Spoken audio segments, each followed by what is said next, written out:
So what I wanted to do here is just kind of go through body mechanics and how best to move people, and part of it is just remembering what the bed can do and the options on the bed. So a couple things we're going to start off. We're going to talk about rolling and boosting people up in the bed. We're going to talk about helping them to go from spine to sit, sit to spine, and then standing up. So we got my amazingly large patient here. And how do we move them? So obviously, being a therapist, I'm always into push independence and always have the patient do as much as they can. So if I want to have Troy roll himself over, the best way he can do that is if I'm going to have him roll towards me, is I'm going to have him bring his right knee up towards me, and I'm going to have his use his right hand to reach across for the rail, and then you can use the foot on the bed and then dig your heel into the bed and pull off the rail and pull yourself over. So obviously if the patient can do it, let the patient help you as much as possible. If he can't do that, if he's sedated or whatever and not able to help you because of a significant CVA, then I'm going to help him. But I don't want to use my arms to pull him over towards me. I'm going to use my own body weight to help me out. So I'm going to get him in the same position. I'm going to get his knee up here and just kind of anchor that.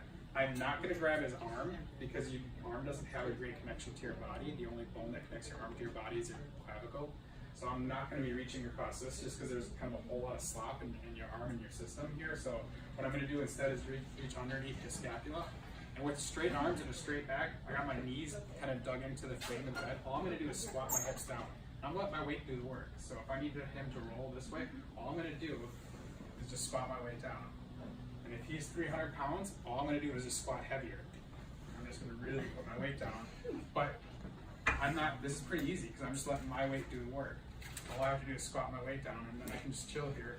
I got my knees braced against the bed, and I can just hold this position for quite a while.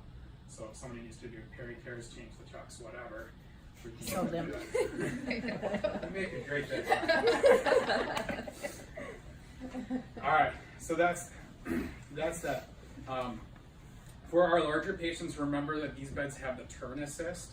So don't forget that we have the turn assist ability on these beds. Let the bed do the work for you. If you do have that larger patient and 300, 400 pounds, and we've had a couple of those recently, and they're hard to move, allow the bed to do some of the work. So use the turn assist function on the bed to help mobilize the patients. Want the DTs now?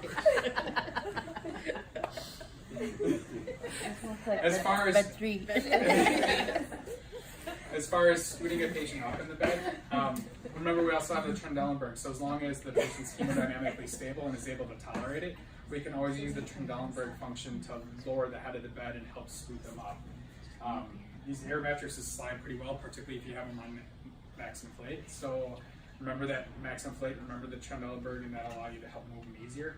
If you do need to scoot them up, what I will do is if you don't have it on max inflate or with the Trendelenburg position, with the sheet, grabbing a handful of sheet by the hips and the shoulder right here.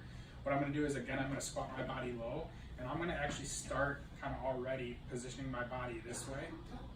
And then what I'm going to do is I'm going to use my legs in this kind of side-to-side motion to scoot. So again, I'm not pulling on my arms. I'm not using my arms to pull up to the head of the bed, but I'm going to use my legs here and use my legs just to kind of push through my legs to help scoot up.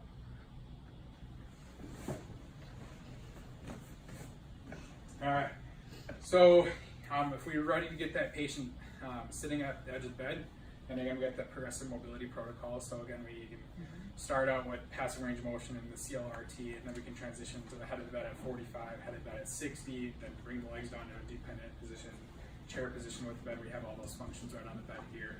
But when we're ready to dangle the patient at the edge of the bed, we can do that a couple different ways.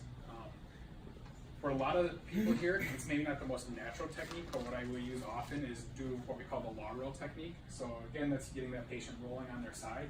So now I'm going to have you become awake here.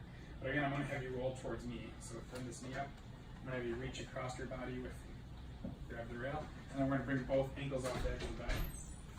And then from there, what I'm going to have you do is dig your elbow here into the bed and use your arm here to push down into the rail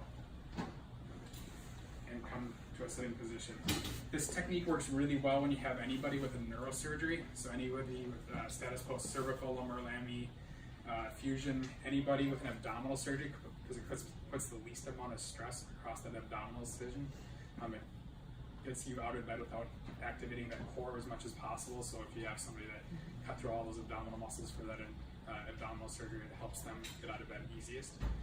For some of the larger patients that have a large belly, that technique works really well for those as well.